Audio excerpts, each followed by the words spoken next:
Welcome to Daily Wisdom, Walking the Path with the Buddha, a podcast shared by David Roylance.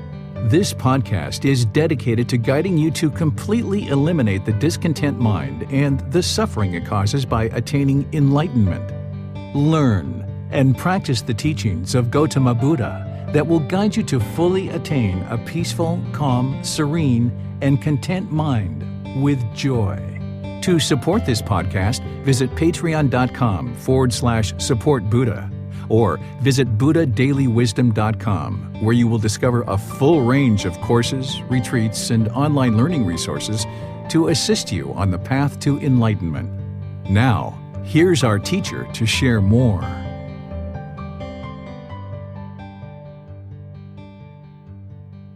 Sawadee Kap. Hello and welcome to Daily Wisdom, Walking the Path with the Buddha. Today is our day to do Breathing Mindfulness Meditation together. This is our group learning program where on Sunday and Wednesday we get together to learn and practice the teachings of the Buddha.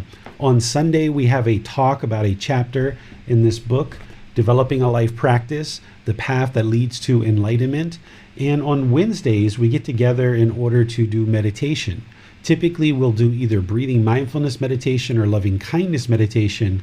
And then there's some occasions where I teach Buddhist chanting as well. So I'm really pleased that you decided to join for today's guided meditation. I'd like to invite you to pull up a cushion or a chair, whatever it is that you like to use in order to meditate, and make your lower body comfortable.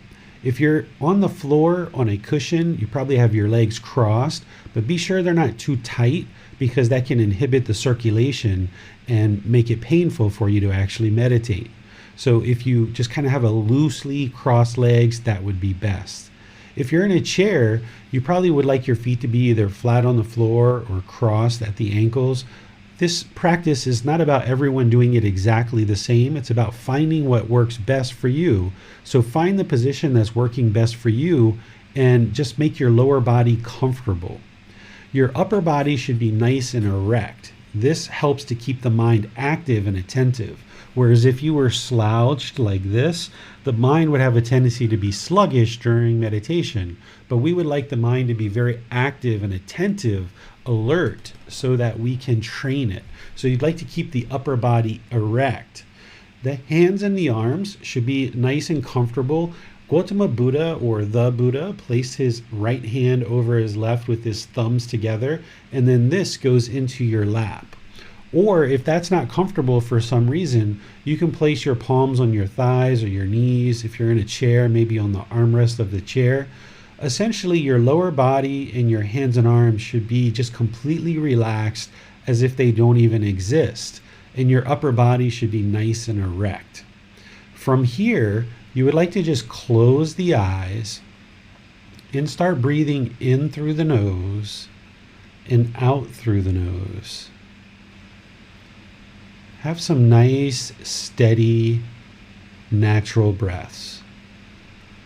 Breathing in through the nose, experiencing the full breath, and out through the nose. Your breathing may be different than the guidance that I'm providing, and that's okay. This is just a reminder for you to take a nice breath on the inhale and the exhale. Experience the full breath, just a nice, natural, steady, consistent breath. Almost like you're experiencing each individual molecule of air. Breathing in and out. Just focus on establishing a nice, steady, consistent breath.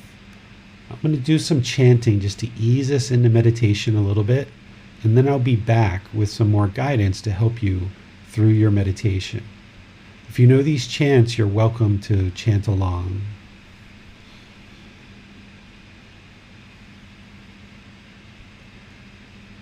Arahang Samma Sambuddho Bhagava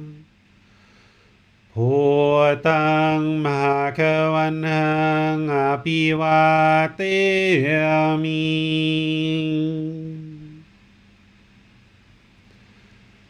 สวากขาโตมหะควตาธัมโมธัมมังนามัสสามิ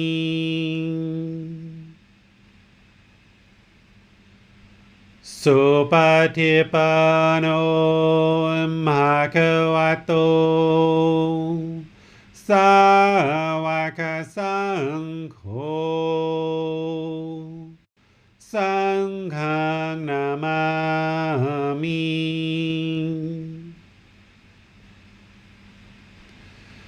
นะโมตัสสะภะคะวะโตอะระหะโตสัมมาสัมพุทธัสสะนะโมตัสสะภะคะวะโตอะระหะโตสัมมาสัมพุทธัสสะนะโมตัสสะภะคะวะโตอะระหะโตสัมมาสัมพุทธัสสะอิติปิโสภะคะวะอะระหังสัมมาสัมพุทโธวิจาจารณังสัมมุโนสกขาโตโรกาวิโตอนุเตโรปุริสานามาสติสัตตาตาวามนุสนังพุทโธภควาติ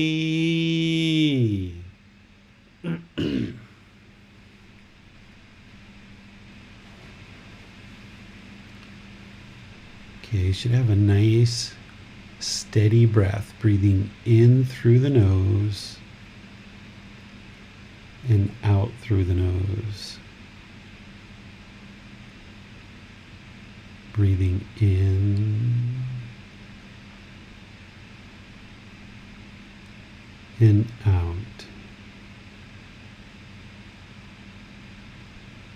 As you're breathing in, focus the mind on the breath, the present moment. Fixate the mind on the sound of the breath coming into the body or the sensation of air moving into the nose. And then on the exhale, continue to focus only on the breath. Breathing in and out. The breath is the present moment. The mind can be peaceful, calm, serene, and content with joy when it's in the present moment. Wherever you notice that the mind has moved off the breath, whether it's to the past or to the future, cut that off and bring the mind back to the breath, the present moment. Breathing in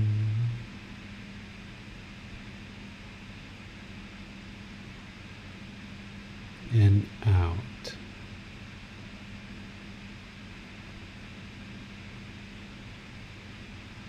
Breathing in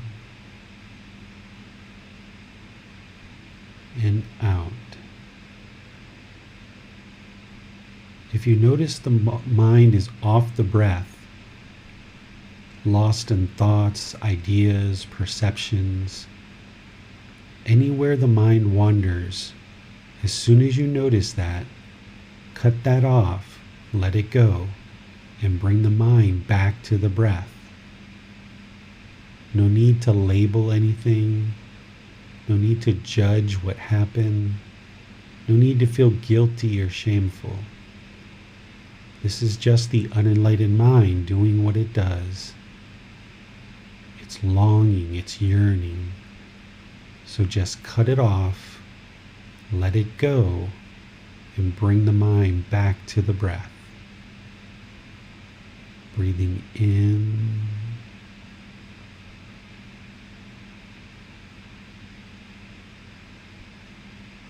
and out.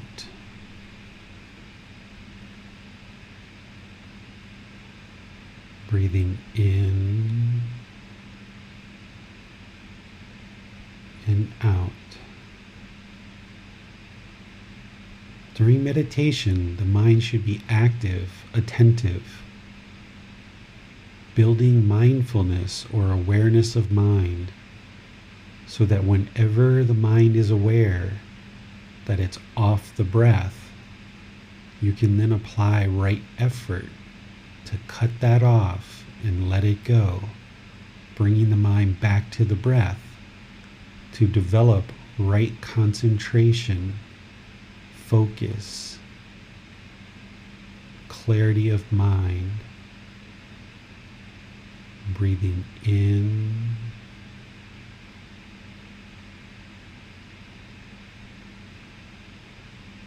and out.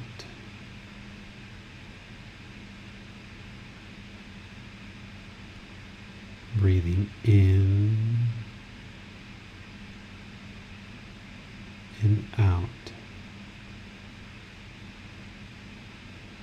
We're not attempting to eliminate the thoughts. What you're doing is you're building awareness of mind, to be aware where the mind is. That's right mindfulness. And you're developing the ability to cut off and let go, practicing non-craving, non-desire, non-attachment. Over time, in multiple training sessions, you'll build the ability to let go, having awareness of mind and then letting go very easily by just focusing on breathing in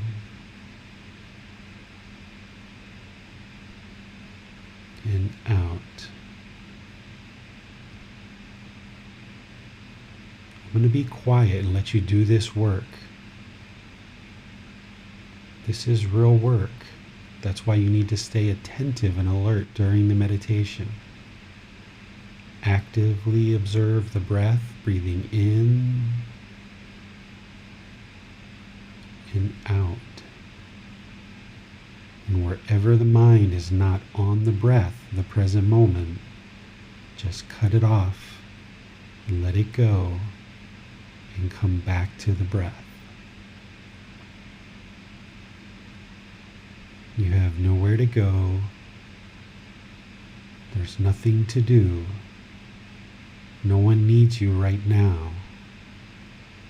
Just focus on the breath. Breathing in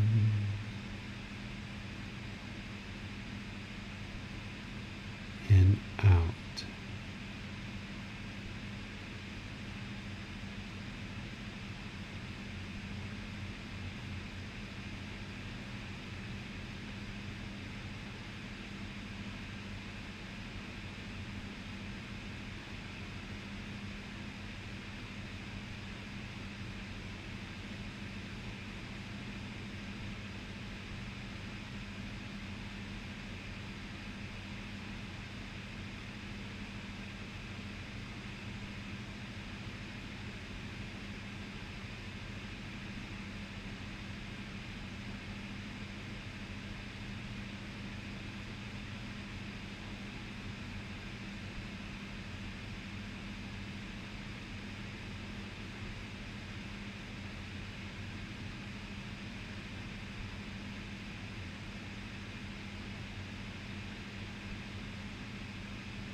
มโหโตภะคะวา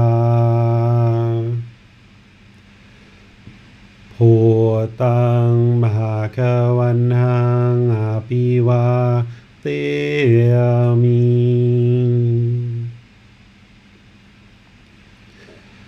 สวากขาโตภะคะวะตาธัมโมธัมมังนามัสสามิ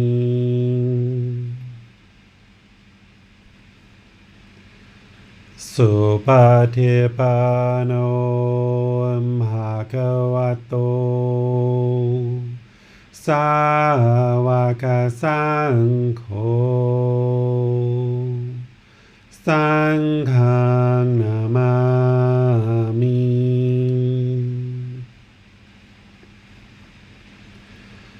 นะโมตัสสะภะคะวะโตอะระหะโตสัมมาสัมพุทธัสสะนะโมตัสสะภะคะวะโตอะระหะโตสัมมาสัมพุทธัสสะนะโมตัสสะภะคะวะโตอะระหะโตสัมมาสัมพุทธัสสะอิติปิโสภะคะวะอะระหังสัมมาสัมพุทโธวิจาจารณังสัมมุโนสคาโตโรกาวิโตอนุเตโรภูริสาดามาสติสัตตาตวามานุสนังพุทโธภะคะวะติ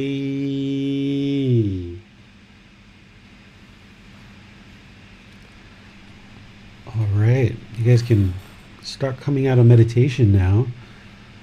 We get together each Wednesday like this in order to support each other and encourage each other along the path in developing our meditation practice. And on Sundays, we get together to learn the teachings. And here, I always spend some time just giving you guys a chance to ask any questions that you would like to ask related to the path to enlightenment, whether that has something to do with meditation or anything else along the path, any of the teachings that you're learning from the resources that I provide, or anything else that you would like to discuss. The way that you get your questions asked is you can put those into the comment section of Facebook, YouTube, or Zoom, and our moderators will see that and make sure your question gets asked during the class. If you're in Zoom, you can raise your hand electronically and ask your question or any follow-up questions electronically. As you heard me discussing as we did meditation and the guidance, that the goal of meditation isn't to eliminate the thoughts. What you're actually doing in this meditation is you're developing awareness of mind so that then benefits you in daily life, that you're more aware of what's going on in the mind, any thoughts, any feelings, any ideas, any perceptions, any decisions that you're making. You have this awareness of mind. And what you're also doing in this meditation is training the mind to let go, so that you can cut off and let go of any thoughts, ideas, or perceptions that you're having during meditation. And where this helps you is when you're outside of meditation and there's something that has triggered one of your craving, desire, attachments with your mindfulness or awareness of mind, and you observe irritation or annoyance or guilt or shame or fear or sadness or anger or boredom or loneliness or even happiness, excitement, and elation. Wherever you notice these feelings arising, either pleasant feelings, painful feelings, or feelings that are neither painful nor pleasant, when you observe those arising in the mind during your daily life, you then have the ability to cut it off and let it go. And that helps the mind to no longer base its inner feelings on impermanent conditions. Because in the unenlightened state, when the mind is untrained, it's going to experience happiness, excitement, and elation, or thrill, euphoria, based on some impermanent condition. And that's dangerous, because as long as the mind is doing that, it's welcoming in and inviting in these painful feelings of anger, sadness, frustration, irritation, annoyance, guilt, shame, fear. And wherever you notice those, you cut those off and let them go. And then if you notice boredom or loneliness or shyness, resentment, jealousy, any kind of dissatisfying, displeasing, or despair in the mind, you observe that with awareness of mind or mindfulness. And then once you do, you apply right effort to cut that off and let it go. And you cut this back closer and closer and closer till eventually you're able to notice just bodily sensations before they actually become feelings in the mind. You actually notice just the bodily sensations of anger. You start noticing this heat or this sharpness starting to arise in the body, and you can cut it off there and let it go. Or with happiness or excitement, you kind of notice the bodily sensations of that coming on, and you cut it off and let it go. Or boredom or loneliness or any of these other discontent feelings. And by cutting it off and letting it go, you're doing what the Buddha described as obliterating it at the stump. And by doing this, the mind becomes more and more trained, where eventually you get to the point where these impermanent feelings no longer arise, that the mind no longer bases its inner feelings on these impermanent conditions, because it's been trained so well that it submits and it stops basing its inner feelings on these external conditions or any kind of other impermanent conditions that might be arising. And then as you do and you clear that pollution of craving, desire, attachment out of the mind, then the mind moves in and kind of blossoms, where you experience this peaceful, calm, serene, and content mind with joy all the time, because it's no longer basing its inner feelings on these impermanent conditions, that instead there's just always joy there. Always. It's so easy to smile in the enlightened mental state, or as you're even getting glimpses of it. The mind is just always peaceful, calm, serene, and content with joy, because it's been so trained that it no longer bases its inner feelings on these impermanent conditions. So you don't experience this up and down and up and down and up and down. The mind is just perfectly in the middle, peaceful, calm, serene, and content with joy, and it's been optimized. This is what the Buddha talks about as the middle way. If the string's too tight, the instrument doesn't play beautiful music. Or if it's too loose, it doesn't play beautiful music. The mind's the same way. If you're holding on to something too tight, it's going to produce discontentedness. But also if you're kind of lackluster and not really paying attention to what's going on, that's going to produce discontentedness too. So the mind needs to be attentive, alert, but also relaxed and calm. This is the enlightened mind. It's attentive and alert. So it has awareness, but then it's also relaxed and calm. And this is what you do through the training of meditation, and then you carry that with you into your daily life, so that then you can apply this in your daily practice, along with all the other steps of the Eightfold Path. So let me open up to any questions that you guys have related to meditation or anything else along this path. Hi, David. You were just mentioning the discontent mental states, and I was wondering, if we feel anger or we feel impatience, but we don't allow that to carry over into our actions, is this a natural progression of the path? Is this a sign that we're on the right track, essentially? Yes, I call this being quietly frustrated, that before you were on this path, you didn't know why your mind was angry. We kind of blamed it on other people. We didn't know why we were impatient. We just kind of blamed it on nothing to do or something like this, or somebody was too slow, so we're impatient. We kind of blamed it on other people. And we might have even talked harsh with people. We might have blamed them for causing us to be angry or causing us to be frustrated, or we might have blamed our partner that we're lonely because they're never home with us or something like this. But once you learn this path and you start understanding things like right view, that you're actually causing all your own discontent feelings, you understand right intention, right speech, right action, you start training the mind to no longer think in the way that we do in the unenlightened state. We understand through wisdom that we're causing our own discontentedness, so we no longer speak harsh and aggressive or argumentatively with people, blaming them for our anger.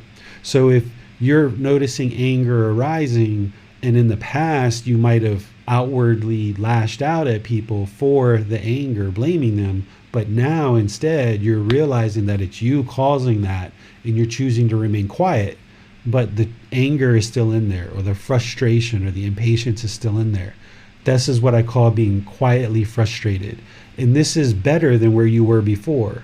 Because before, if you were, or you still are, outwardly speaking to people, or your actions are harsh and aggressive, you're creating all kinds of unwholesome results here. Because by putting speech into the world that is harmful to others, that's going to come back to you.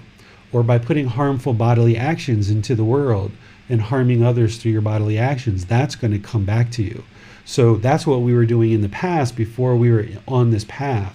But now being on this path, we've kind of almost put like a roadblock or like a dam in the way, that as soon as the anger arises or the frustration arises or the impatience arises, we know that's us, and we just be quiet and we don't say anything. And we just kind of deal with those feelings on our own. And this is actually cutting down your unwholesome Gama, because you're no longer putting out harsh speech or argumentative speech. You're no longer putting out bodily actions that's causing harm, that's going to ultimately come back to you.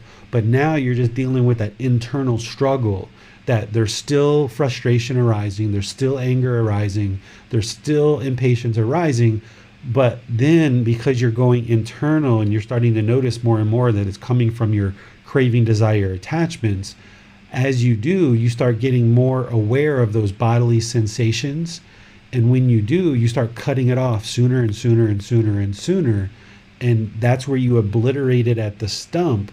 And eventually, when you start cutting it off so soon like that, then eventually you get to the point where the craving, desire, attachments have been eliminated from the mind, and now the frustration won't arise at all. So there's kind of like this gradual progression where you go from being outwardly frustrated to quietly frustrated to kind of spurts of frustration to long gaps of peacefulness and calmness with a spurt of frustration here and there, till eventually you get these 3 months, 6 months, a year where the mind hasn't experienced any frustration, annoyance, guilt, shame, fear, boredom, loneliness, none of that stuff whatsoever. And it's like, oh wow, like this stuff has really worked for me. And then what you'll notice is, because you're no longer putting harm into the world, you're no longer talking to your partner or your kids or your parents or your boss or your coworkers or your friends, your brothers and sisters in a harsh way, and you've been not talking to them that way for a year or two. What you'll notice is slowly they will observe this about you, and they will potentially stop talking to you that way.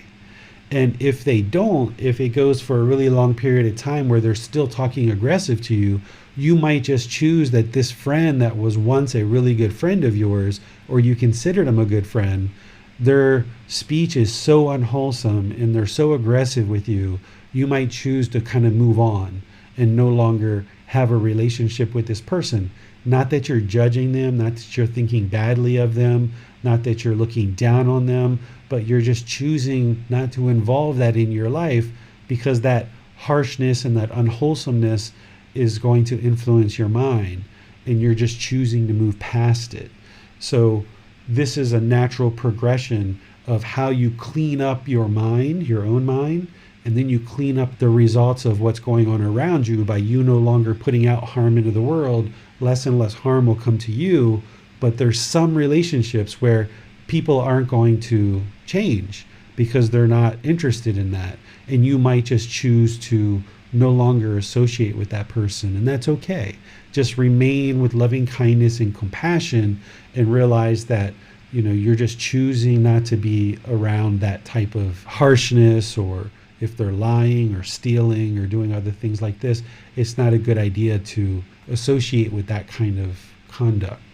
That's a great illustration, I feel like, of the path and also of the effects of our actions and karma, and also the importance of patience and the gradual nature that all this develops in the path. Yeah, and this is why the Buddha talks about seclusion.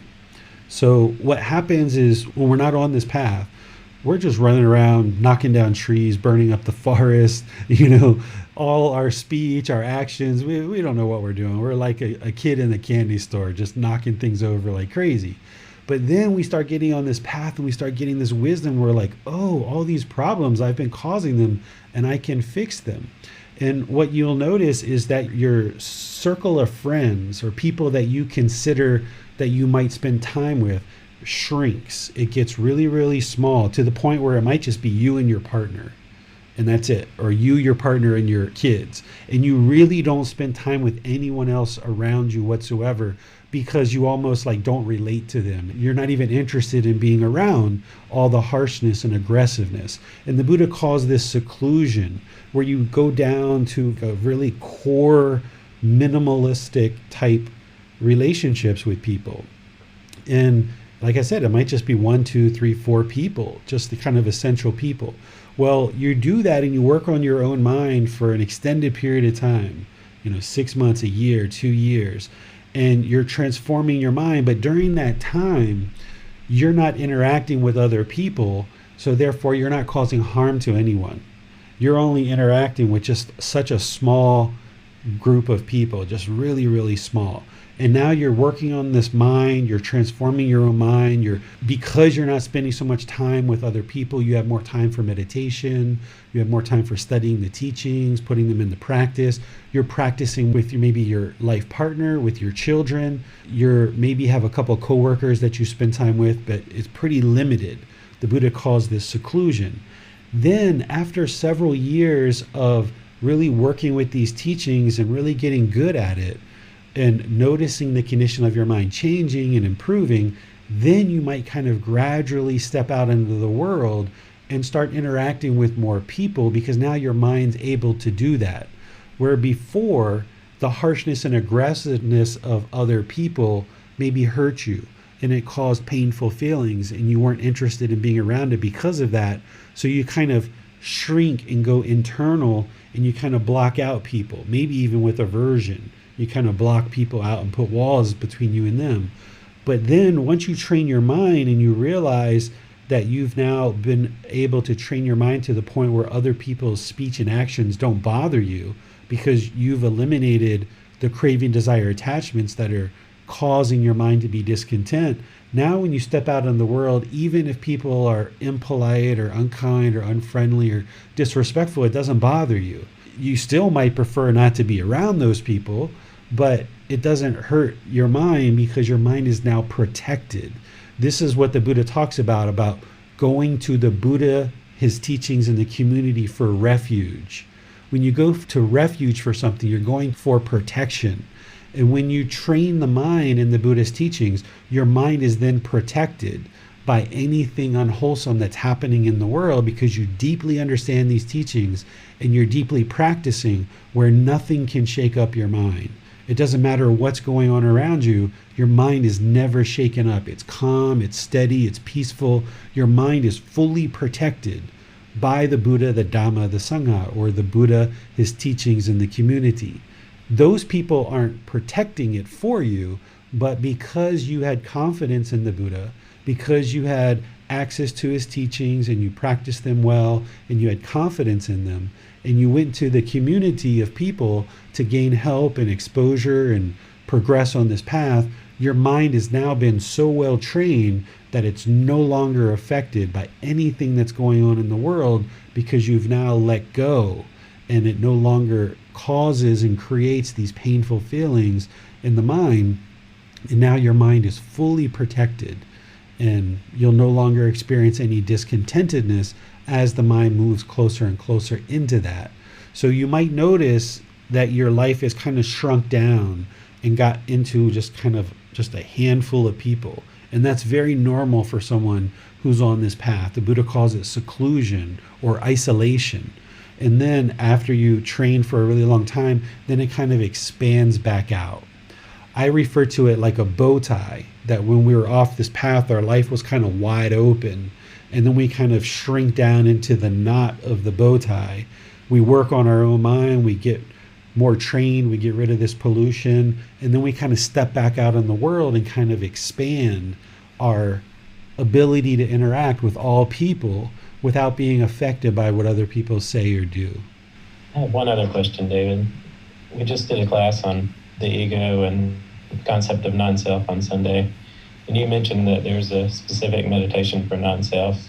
And I was also wondering, can breathing mindfulness meditation help one experience or feel non-self, essentially?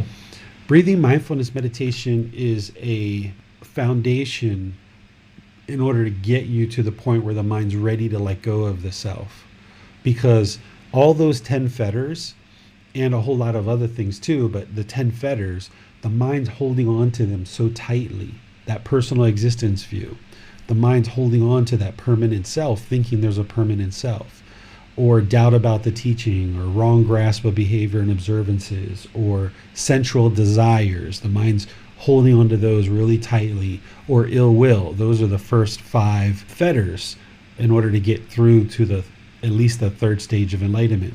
So all of these fetters, including the higher fetters, the mind is holding on to them so tightly. So what all of this other work is doing, the 3 universal truths, the 4 noble truths, the Eightfold Path, the 5 precepts, having this well-developed breathing mindfulness meditation practice, it's essentially softening up the mind and getting it prepared to let go of the self, for example. The same thing with loving kindness, that's helping to soften up any kind of ill will, a mental object of ill will that's deeply rooted in the mind.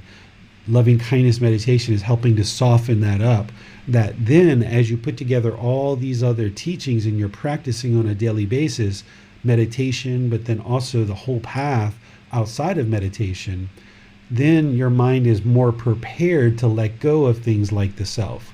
So there are some people who won't need that meditation that I teach on realization of non-self, that yes, they can just use the 2 primary meditations that the Buddha taught, which is breathing mindfulness meditation and loving kindness meditation, and that will help them to realize non-self.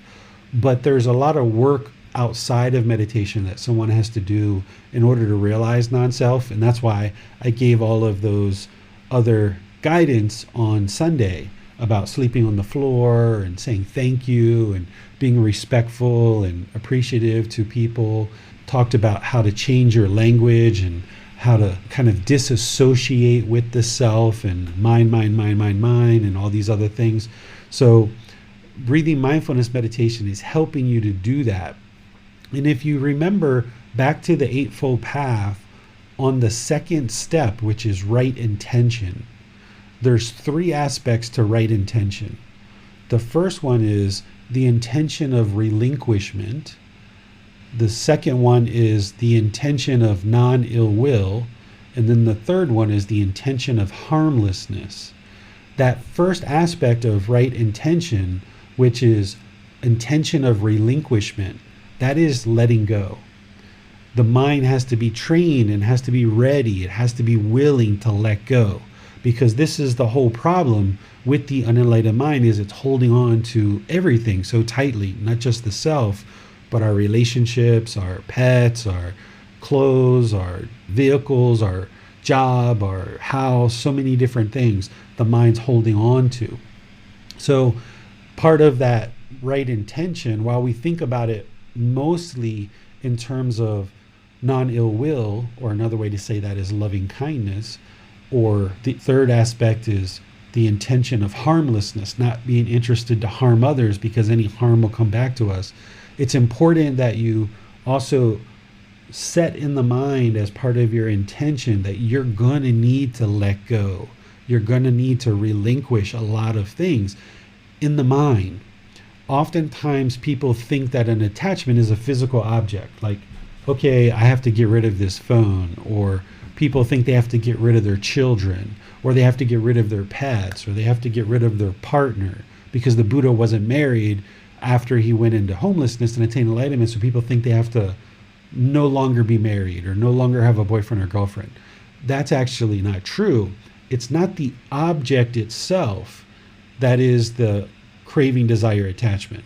It's the way that the mind relates to it, the way the mind is longing with a strong eagerness to that object. So that's what we're working on eliminating with breathing mindfulness meditation, the way the mind lurches or longs or yearns for something and wants to hold on to it.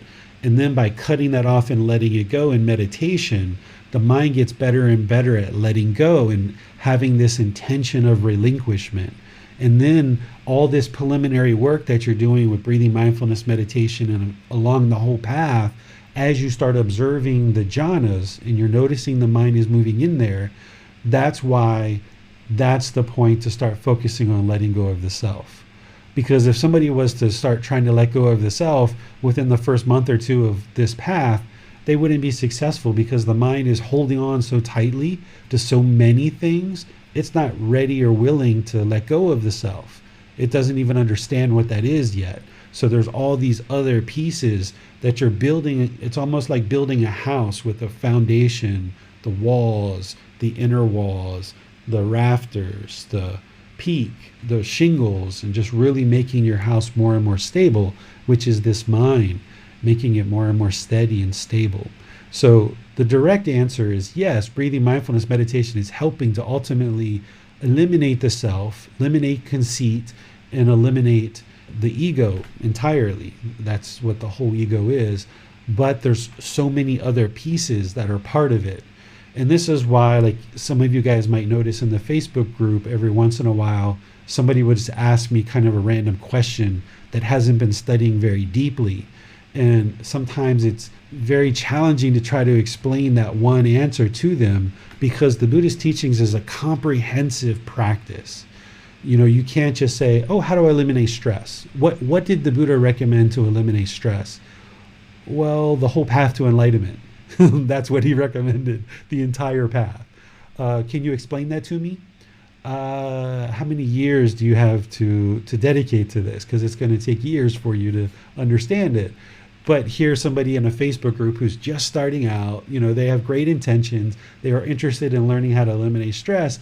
And they're perhaps thinking that one little Facebook comment is going to be able to do that for them. But that's not the way these teachings work. It's an entire comprehensive program from beginning to end of putting this all together and developing your life practice more and more and more over the course of multiple months and years. And that's where the self is then ready to let go, the conceit is ready to let go, and you can dissolve that ego along with all the other fetters. Yes, it seems like society's conditioned us to look for quick fixes oftentimes, and one of the important things to learn as we begin this path is that there is no quick fix to these issues of the mind. Yeah, you know, society has kind of conditioned our mind to think, oh, you're having a stress, take this pill, that'll solve it. Oh, you're having anxiety, take this pill, that'll solve it. Oh, you're having sadness, take this pill. But those pills don't ever work. They're not a permanent solution. They're not going to fix the mind. So what we have to come to understand is that these problems of the mind, they're deeply rooted. They've been there for many, many, many lifetimes. And it's not going to be a 1 day, 1 week, 1 month, even 1 year fix. You know, even the Buddha, it took him 6 years to fix his mind. But the beauty is that all of this discontentedness, all of the unskillful, unwholesome things, really comes back to just 3 main problems: craving, anger, and ignorance. There's the 10 fetters under that, which is giving us more detail, but it's craving, anger, and ignorance, every single problem that we're encountering, every single challenge. And this is why there's not 100 meditations, one meditation for stress, one for anxiety, one for anger, one for boredom, one for loneliness, one for this. That's why there's not 100 different meditations that the Buddha taught. He only taught 2 primary meditations and then 2 additional, which are kind of used in special cases. Those are the only ones that he taught, because once you eliminate craving, desire, attachment in the mind, that's taking care of all the discontentedness, all the stress, all the anxiety, all the loneliness, all the boredom, all the sadness, all the anger. So it's not like there's an individual pill for every single thing. There's just this core path. And when you understand it really, really well, and you just soak your mind in it little by little, each day progressing, you're going to see results. And it's a beautiful thing that you don't have to go out and learn 100 different meditations. You just stay dedicated to really deepening, for example, this one, Breathing Mindfulness Meditation, which is the primary meditation that the Buddha always came back to. He always stressed the importance of this one meditation.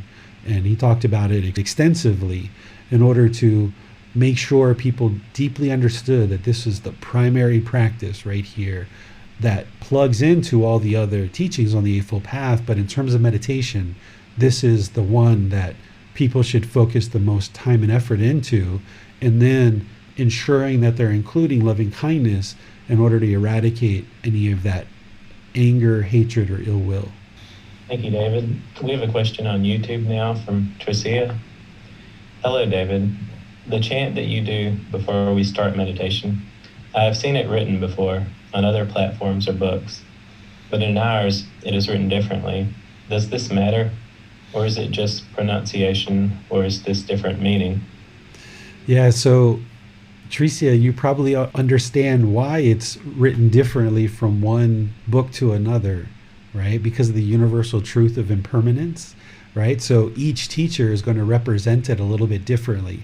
But also, these chants, they're in the Pali language, but from each region to region, they're pronounced a little bit different, like a different dialect. They're very similar. So someone in Thailand, someone in Sri Lanka, someone in India, someone in Bhutan, someone somewhere else, anybody who's chanting these chants, they can all chant together, but there's going to be a slight variation in the pronunciation because of the different dialect. Just like English. English is spoken differently all over the world. There's slight differences. So you're going to see that in the chants because of the universal truth of impermanence. The way that I represent the chants and the way that I chant is based on my involvement in the Thai community. So I pronounce them very Thai, in a very Thai way. But if you are in another community, you'll hear them pronounced just slightly different, or they might be represented with English characters slightly different. I wrote it out based on the way that I hear it and the way that I chant it.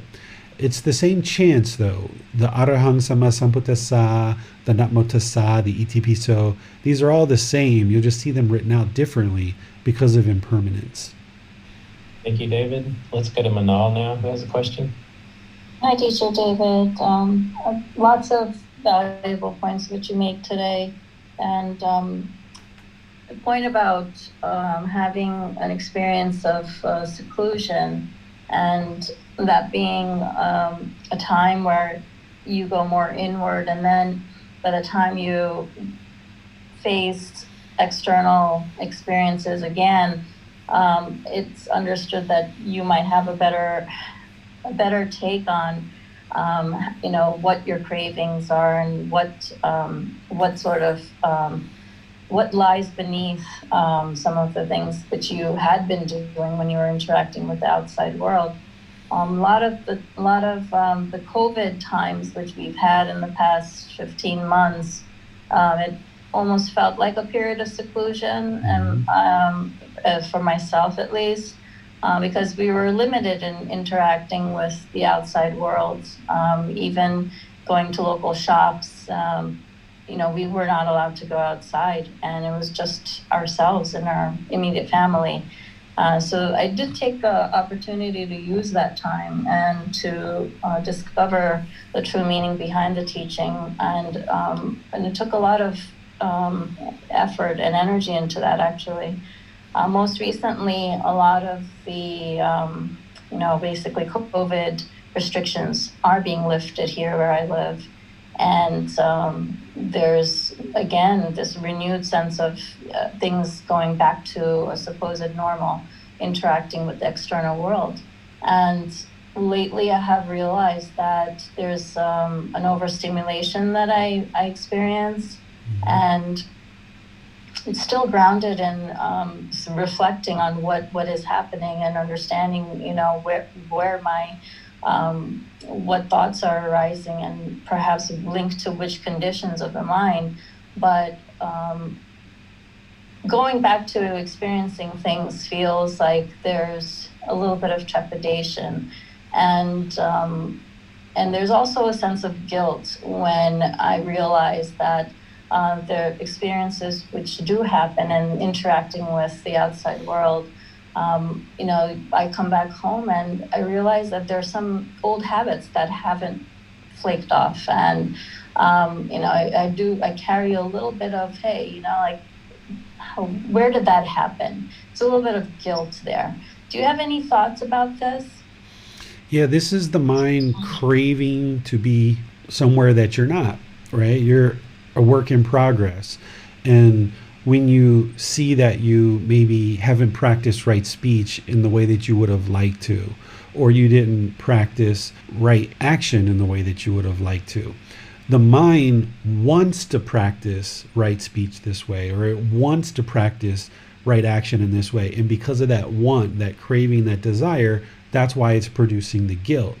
But what you've got to do is you've got to do what the language that I used first is, that you would like to practice right speech. You have an interest to practice right speech. You're aspiring to practice right speech. You're making an effort to practice right speech. And when you do, okay, great, you've done that well. But when you maybe fall short of practicing right speech, you look at that 10, 15, 20% of where you didn't quite get to where you would like to be, and then you aim to do better next time. Rather than feel guilty about what you just did, that's in the past now. See, that's the mind holding on to the past. Not only do you want to be better than where you are, but also, even though that event just happened an hour ago or 30 minutes ago, your mind is still holding on to it. You've got to realize, okay, that's in the past. Now I'm in the present moment. I realize that I could have done better. And now let me reflect on this and how I can aim to do better in the future. And now you work at that, and you work at that, and you work at that. And it's going to take you many months and many years to really perfect it. And you're right that in the COVID times, going down into seclusion and having less interaction is really helpful for a lot of people around the world. And now when you step back out into the world, there's that impermanence that some people are having, that trepidation that you talked about. But as you do, if you notice that you're not practicing the way that you would like to practice, make sure you think of it as a like, or as an interest, or as an aim, or as an aspiration, rather than I want to be perfect today. Realize the goal is to improve over a consistent period of time. So as long as you have that desire, that craving to be perfect today, when you're not perfect, it's going to produce guilt. And that's the discontentedness. And that's telling you, that's the red light. That's telling you that there's some craving, desire, attachment there. And based on what you're sharing, it sounds like there's a craving, desire, attachment to being perfect today. And that's just not where you're at today.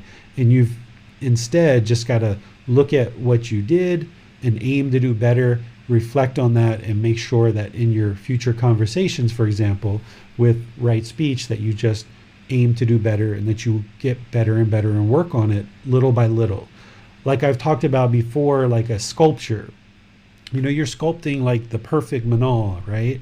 And some days, you're in there with the tool and you're working really good, and the sculpture comes out beautiful, and you can get those eyelashes in there and everything's looking wonderful.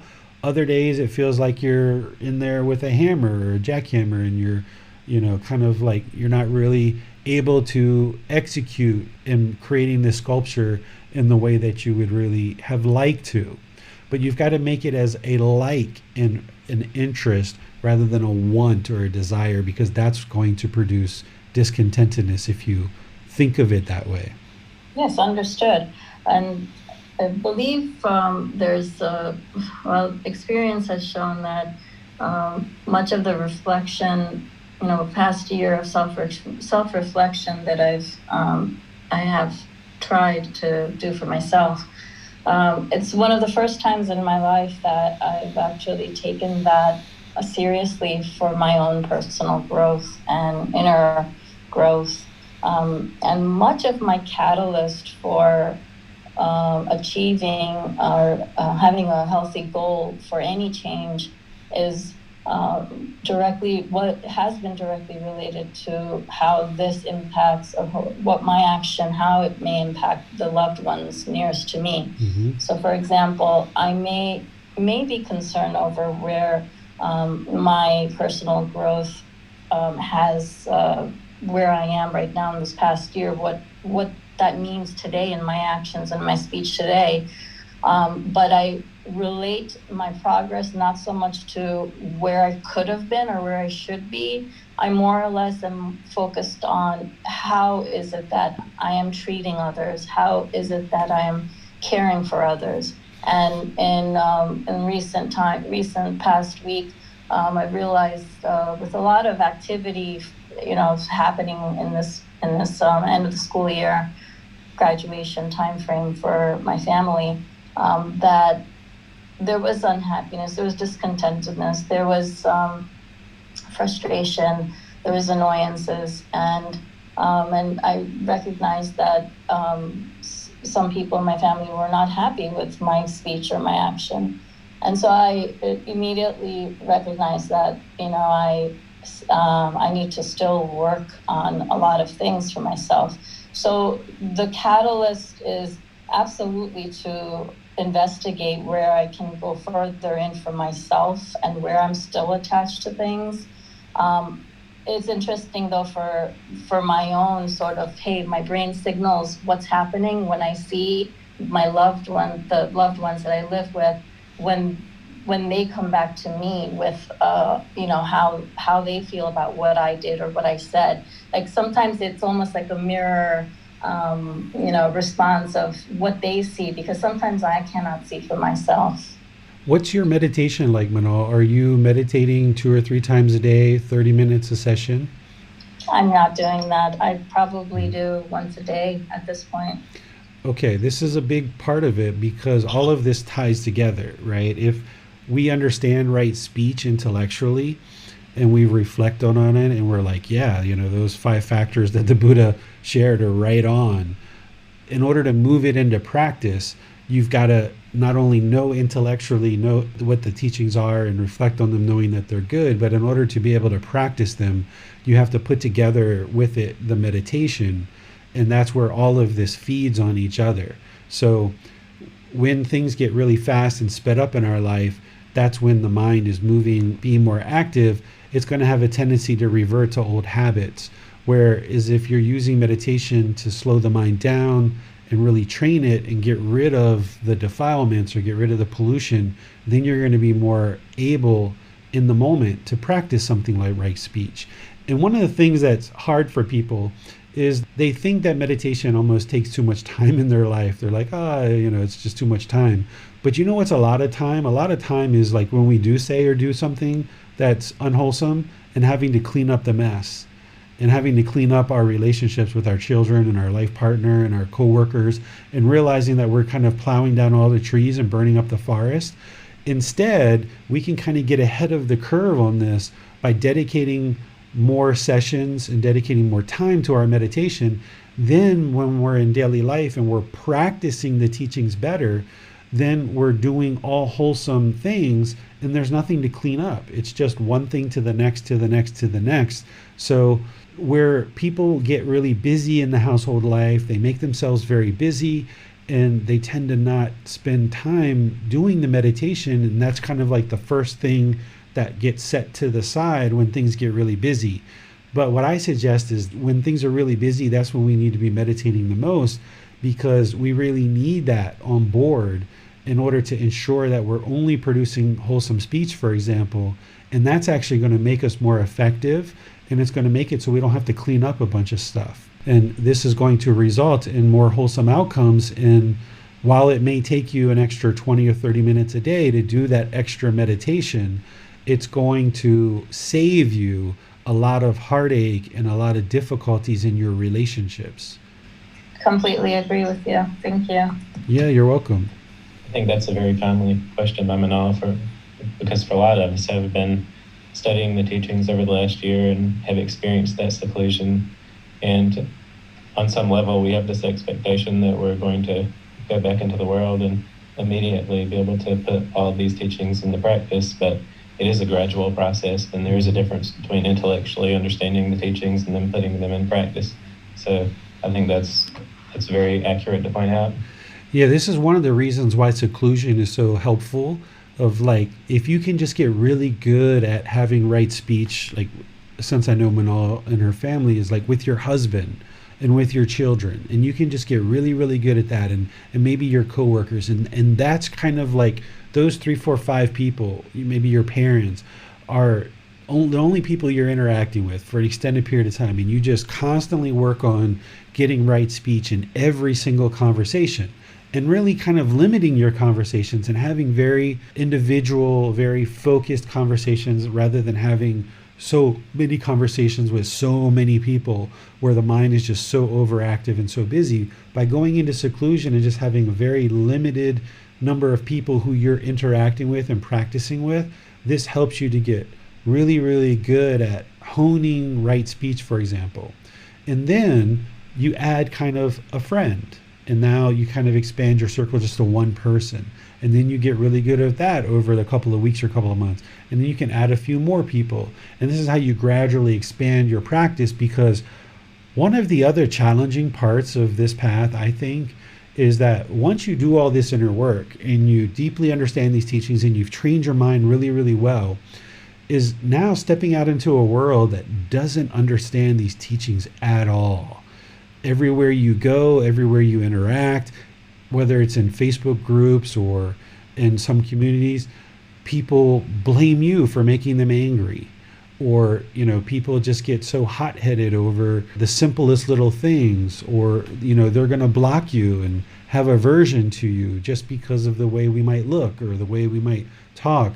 And, here in Thailand, there's a lot of people who understand these teachings, so it's very easy to interact with people outside here in Thailand. But when I get online, for example, it's a completely different world where people are just blaming each other, they're being sarcastic with each other, they're being very harsh with each other, and aversion and kind of blocking people out.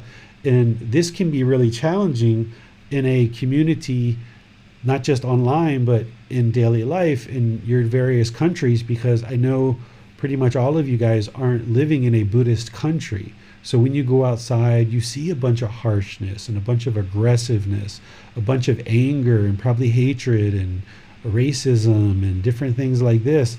And that gives a case even more for training your mind so it can be protected from that stuff. But at the same time, as you go out into the world and you start interacting with people, it can be very challenging because your mind deeply understands these teachings, but others don't. And you'll probably find it somewhat challenging to have friends and have people around you that are of the same thinking, that they're not interested in speaking harshly and impolite and aggressively with people. People that are willing to take responsibility for their emotions and see that they're producing their own feelings. The common thing in the world is people blame others for their feelings, and that's just not how it works. And when you enter into the world, even with limited friends, you might find it a bit challenging to interact with people who have a completely different thinking than from where you're coming from. But you can get to a point where your mind is protected from that. Even here in Thailand, there's a certain expat community of people who are from other countries. And when I go outside, Thai people are very friendly, very polite, very kind. People are accepting responsibility for their own speech and actions. There's occasions where, I'll be at immigration and getting a stamp in my passport, and I'll just have pulled away from the window and I'm just on my motorbike putting on a jacket or a helmet, and someone's honking their horn. Honk, honk, honk, honk. And I look back and, it's some expat from somewhere else in the world, but your mind is protected from that when you see that. But what you know is that this is that person causing their own discontentedness. They're impatient, but them in their mind, they have the most angry face thinking that I'm the problem, because they could have just gone around, for example, and continued, but they just felt like I'm the problem and they have to lay on their horn in order to get me out of their way.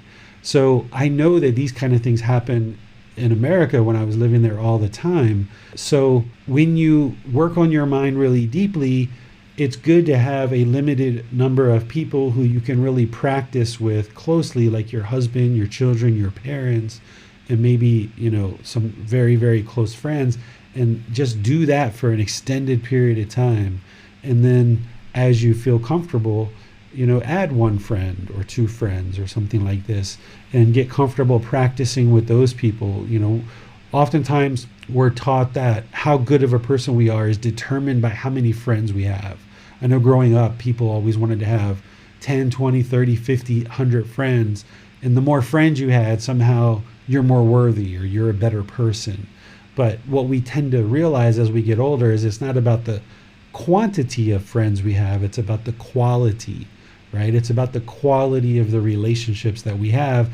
And when you have just a select number of people as you're kind of re-emerging into the world and you're practicing these teachings, that can help you to kind of get your feet under you and learn how to interact with people who aren't on this path, because it's very different interacting with someone who's not on this path versus someone who is on this path.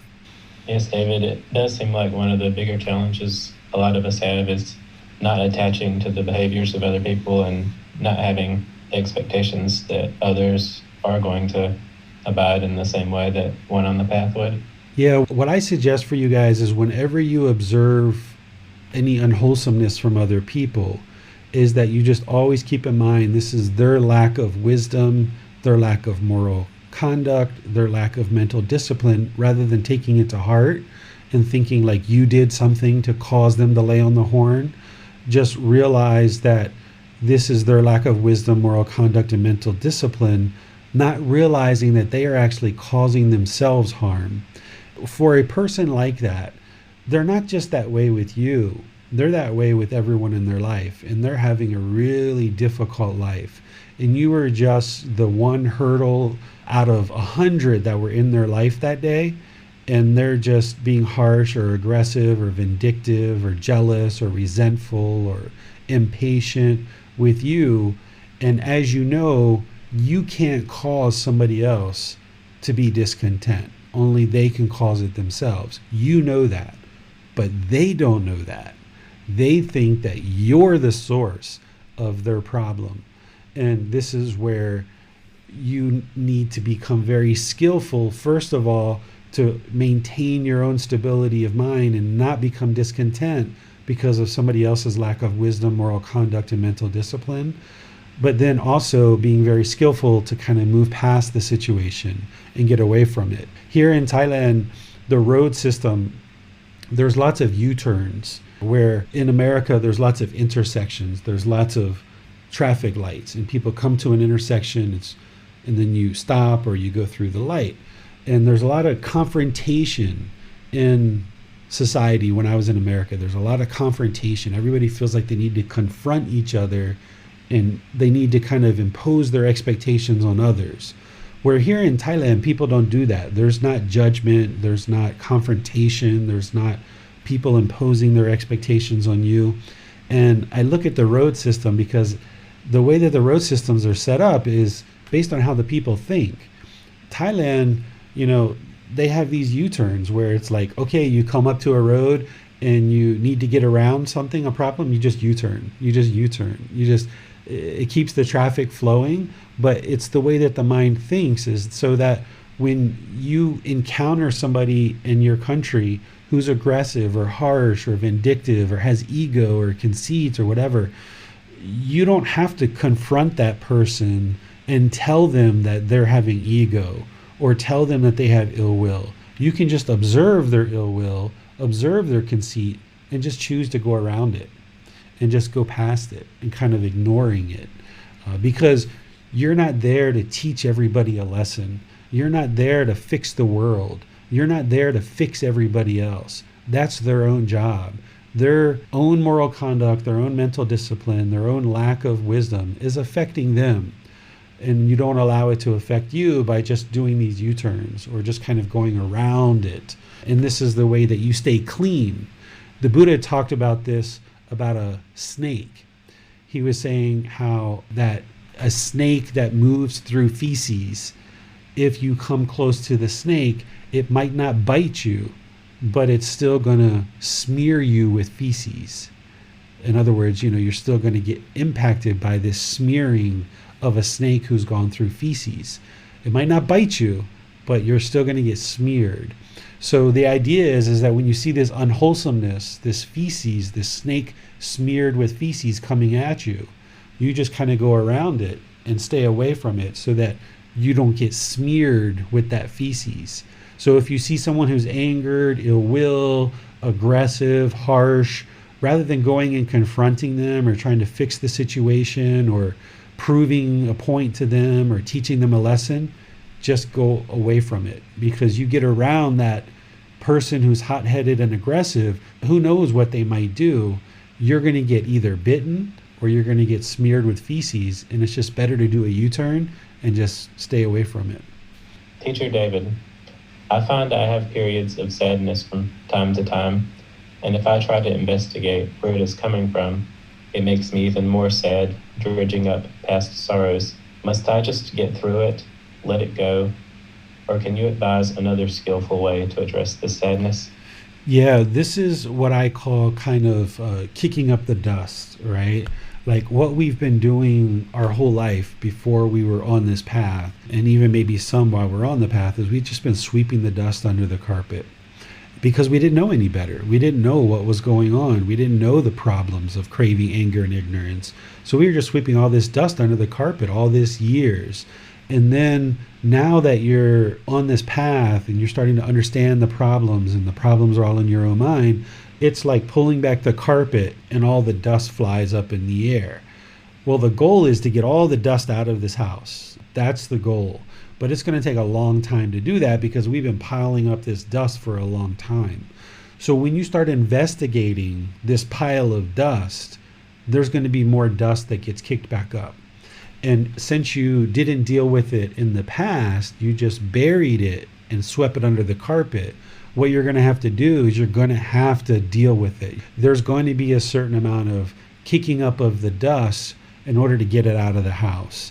And you're going to go through periods of time where the dust is in your eyes, it's in your nose, it's getting in your ears, you can taste it in your mouth. Or in other words, you're going to feel more and more sadness as you're diving in and really digging into what's in the mind and has been buried for so long. But the difference between what you're doing in the past to what you're doing now, in the past you were just sweeping it under the carpet, sequestering it, pushing it down, and this mountain kept getting bigger and bigger. Now what you're doing is you're actually dealing with it and you're clearing it out, you're letting it go, you're meditating, you're learning the teachings, you're clearing it out of the mind once and for all. You're no longer burying it. And sometimes that mountain is so tall with dust, things that we've buried, that you can only kind of take a small sliver off the top of the mountain right now. And that's all the strength that you have. And you just deal with those little slivers little by little. But as you strengthen your practice and you get better with meditation and you get better with the Eightfold Path, you engage with your teacher, schedule appointments with me to talk regularly so I can help you with some of the challenges that you're facing. As you get stronger and stronger, you'll be able to deal with more and more of the mountain of dust at one time. And then eventually you'll be able to clear this out once and for all, and you'll no longer shove the dust under the carpet because you know what that leads to. In the past, we didn't know. We just thought this was the right thing to just bury it. And we didn't really have the skills. We didn't have the wisdom. We didn't have the understanding of how to deal with it, so we just buried it. But now you're getting the skills, and you can get more skills by reaching out for help and scheduling personal guidance. And now as you get the skills, you can just clear that out once and for all. And over time, the condition of the mind will be less and less burdened because you no longer are burying this dust under the carpet. Thank you, David. That's all we have for today. All right. Well, thank you guys for joining. And on Sunday, we're going to be doing the talk on chapter 17, which is eliminating fears. Are you really scared? This is some unique information about how to eliminate the actual fears. Gotama Buddha's teachings, while I'm sure during his lifetime he taught how to eliminate fears, what we've got in the teachings 2,500 years later, there's not details in there about exactly how to eliminate the fears. But for somebody who's on this path, somebody who's done this work, we know how to eliminate the fears. So even though in the Buddhist teachings it talks about eliminating fears, but it doesn't actually say how to do it. And I'm sure he taught it during his life, but it's just not something that we've gotten 2,500 years later. So in this chapter 17, I talk about how to eliminate fears. And on Sunday, I'm going to explain it to you. What the real problem is that's producing the fear, and then how to actually eliminate it. Because oftentimes part of this dust that we were just talking about that accumulates under the carpet is all these fears, all these silly fears that once we come in contact with something that we fear, the mind produces this fear and the mind's discontent, and it's uncalm, it's unwell, it's shaken up, it's unsteady. And when you clear out these fears, when you clear out the things that are causing the fears, when you clean up that conditioning, you get that dust out of the mind, then the mind will no longer experience fears related to those things. So therefore the mind can reside peaceful, calm, serene, and content with joy because it no longer has fear. So in addition to all the other discontentedness that we've talked about, I created this chapter because fears are oftentimes very deeply embedded, and we work with them in a different way than some of the other things. All the other things that we've talked about are important to lead up to eliminating fears, but there's some very specific things that we do above and beyond what I've already taught you guys in order to eliminate the fear. So we're going to talk about that on Sunday. And then on Wednesday, we're going to be doing loving kindness meditation again. So have a lovely rest of your day and take care. We'll see you next time. Sawadee ka. Thank you for listening to this podcast.